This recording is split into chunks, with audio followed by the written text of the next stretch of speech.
আমি শ্রদ্ধার সাথে স্মরণ করছি বহুদলীয় গণতন্ত্রের প্রবর্তক এশিয়ার রহমান শহীদ প্রেসিডেন্ট জিয়াউর রহমান। এই শহীদ প্রেসিডেন্ট জিয়াউর রহমানকে কিছু দুষ্কৃতকারী বিপদগামী সেনা অফিসার 30শে মে 1981 সালে শাহাদাত বরণ করেছিলেন।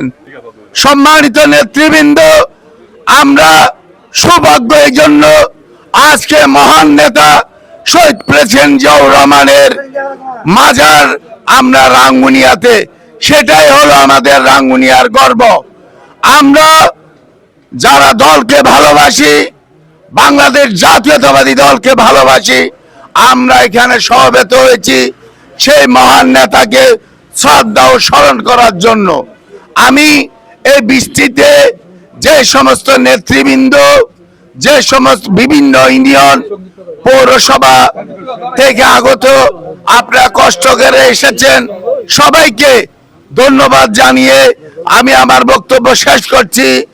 এবং আজকের যার কবরে মাজারে আমরা পুষ্পমাল্য অর্পণ করব, সে মহান নেতা শহীদ প্রেসিডেন্ট জিয়াউর রহমানের প্রতি শ্রদ্ধা জানিয়ে আমি আমার বক্তব্য শেষ করছি।